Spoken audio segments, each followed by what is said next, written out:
खंडवा में एलजी प्रेमियों के लिए खुश खबर। अब खंडवा जिले का एकमात्र authorised LG showroom LG shopping centre plaza Mogarh थाना रोड नेहरू स्कूल के सामने खंडवा लेकर आया है आपके लिए एलजी के सभी प्रोडक्ट्स की विशाल रेंज। आपका हर पसंदीदा एलजी प्रोडक्ट यही मिलेगा। आप संपर्क करें 9425188451 और 9244317503। मंत्री अभिनंदन मुख्यमंत्री आज हमारे खंडवा में थे और हमारी मांग है कि खंडवा को निमाड़ का मुख्यालय जिला घोषित किया जाए, लेकिन बटालियन का झुंझुना पकड़ाकर मुख्यमंत्री जी खंडवा से उड़ गए।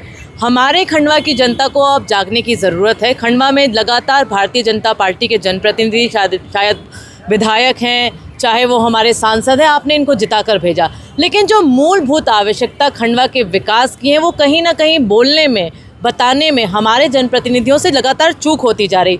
यही कारण है कि आज भरे मंच पर बटालियन का झुंझुना पकड़ाकर मुख्यमंत्री ने इन लोगों की आवाज़ें बंद कर दी।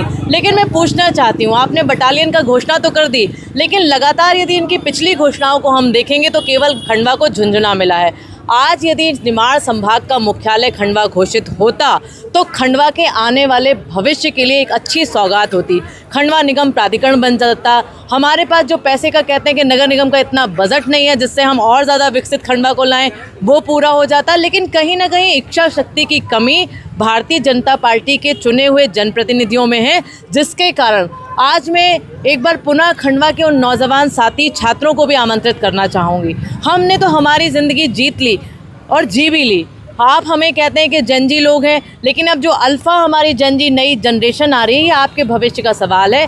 आइए खंडवा के चुने हुए जनप्रतिनिधि और मुख्यमंत्री को ये याद दिलाइए कि निमाड़ संभाग का मुख्यालय हमारा खंडवा जिला बने, यही हमारी मांग है। सुबह आपने देखा होगा जब हमारी मांगों को लेकर हमने मुख्यमंत्री जी को कहा कि आप खंडवा आए हैं तो जरा खंडवा मूंदी मार्ग से भी निकलिए, यदि खंडवा आए हैं तो जरा तीन पुलिया को भी देख लीजिए, यदि खंडवा आए हैं तो खंडवा के बाईपास की एक सड़क तो आपने स्वीकृत कर दी, बाकी का क्या, रिंग रोड कैसे बनेगी। यदि खंडवा आए हैं तो खंडवा की जो मूलभूत संरचना, यहाँ की सड़कों को भी ज़रा देख लीजिए, उसमें होने वाले गड्ढों को भी देख लीजिए, कॉन्वेंट में सुबह जाने वाले बच्चों को भी देख लीजिए और देख लीजिए हमारे खंडवा के उस पानी को जो नर्मदा जल परियोजना के बाद अमृत धारा भी नया जल लेकर आ गए, लेकिन उसके बाद भी हमारी कई गरीब बस्तियों में स्वच्छ पानी नहीं आ रहा। लेकिन मुख्यमंत्री जी तो अभिनंदन करने वाले हैं, घोषणावीर हैं, बटालियन का झुंझुना दिया और उड़ गए अपने हवन कटोले से। देखिए, हम सबको गिरफ्तार किया गया। लोकतांत्रिक देश में अभिव्यक्ति की आज़ादी इस संविधान ने हमें दी है। जब विपक्ष मौन हो जाता है, तो जब विपक्ष खुलकर अपनी बातें कह रहे हैं और सत्ता पक्ष मौन हो जाता है, तो विपक्ष की ये जिम्मेदारी होती है, हमारे निगम के जो नेता प्रतिपक्ष हैं वो और तमाम कांग्रेस के कार्यकर्ता उनसे अपनी मांगों को लेकर बात करने के लिए जा रहे थे, लेकिन हमें डिटेन कर लिया गया, हमारे साथियों को जगह जगह से उठाया गया। इस तरीके से बर्बरतापूर्ण रवैया अपनाया गया कि हमारे एक साथी मुन्नू बाबूजी, जिनकी तबीयत ख़राब है, अभी ईसीजी उनका हॉस्पिटल में चल रहा है, तो किस तरीके से काम करना चाहते हैं।